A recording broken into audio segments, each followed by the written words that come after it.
Excretion, the waste disposing system. Mainly, three forms of wastes are produced in living organisms by metabolic activities: solid waste, gaseous waste, and liquid waste. Solid waste. We have already learned about the process of excretion in nutrition chapter. Gaseous waste. We have already learned about this process in respiration chapter. How that carbon dioxide is released in the respiration. Next, liquid waste. We are going to discuss about it in this chapter. So, excretion. A definition of excretion. Excretion is the term coined for all the biological process involved in separation and removal of waste or non-useful products from the body.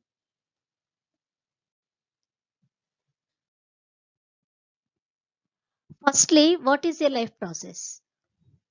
The basic function performed by living organisms to maintain their life are called life process. The basic life process are nutrition, respiration, transportation, excretion, reproduction, growth, and metabolism. So, metabolism can be categorized into two types. One is the anabolism, and second one is the catabolism. So, what is anabolism? The synthesis of all compounds needed by the cells. It is called the anabolic process. Example, photosynthesis. So, here we can see the equation of photosynthesis. Carbon dioxide and water are the smaller molecules. It combines and synthesizes the glucose molecule. Here synthesis takes place. That's why this is called the synthesizing process. Next come to catabolism.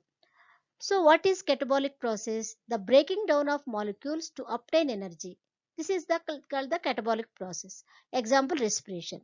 So down we can see that bigger molecule glucose, it split and it gives the carbon dioxide and water in the presence of the oxygen.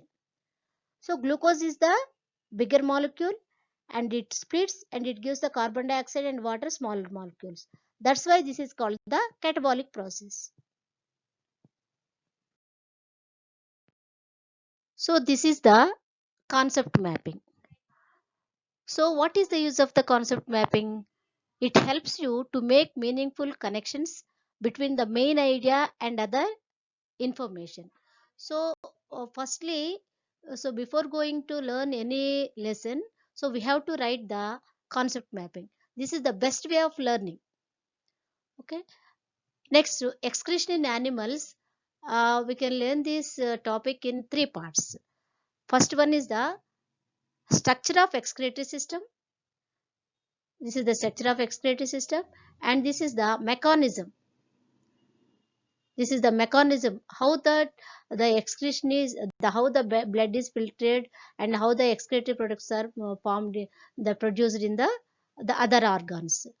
And third part is the excretion in other animals.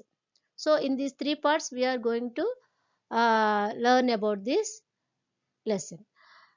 Okay, so under this is here, so when we see that mechanism, this is very important. So mechanism is two types. One is the primary mechanism and secondary mechanism. Primary mechanism through the kidneys, and secondary mechanism through the lungs, skin, liver, and other organs. So how the um, blood is filtered in the kidneys, we will discuss later, and how so this also we will discuss in the lesson. And this part, excretion in other animals, means the name of the phylum organisms, ante protozoa. So these are the organisms, and these are the excretory systems. Different organisms have the different types of excretory systems. So this also we will clearly learn about in this top in these concepts. So this is about the excretion in plants. Excretion in plants, these are all the excretory products of the plants.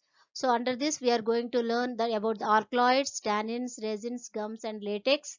So this also we can learn in the lesson.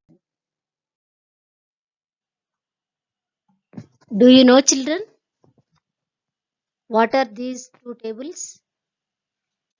So if we visit a doctor with any health problem, he will suggest us to take blood and urine tests. If we clearly observe those reports, they look in this way. So blood report is like this and urine report is like this. Here range tells us about the normality of blood and urine functioning in our body. If the reports are above and below the range, above and below the range, there is a problem in our body. Here, when we observe clearly, these are the substances or components present in the blood, and these here these are the components or substances present in the urine. Can you find any similar components in blood and urine? Yes. Suppose take example, creatinine is here and in the blood report and urine report also creatinine is there. So like this, when we observe the two tables, some substances are similar in both blood and urine. From these reports, can we conclude there is a relation between blood and urine, children? Can you guess, children, where the filtration of blood takes place? Yes, filtration of blood takes place in kidney.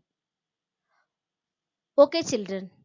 In the next session, we will discuss about internal and external structure of kidney, where kidneys are located, and the process of blood filtration with kidney dissection. Thank you, children.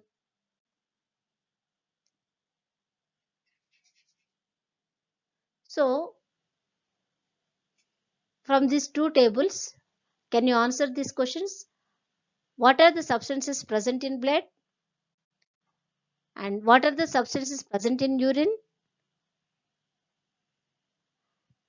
What are the substances present in both blood and urine? Next, is there any relation between blood and urine, children?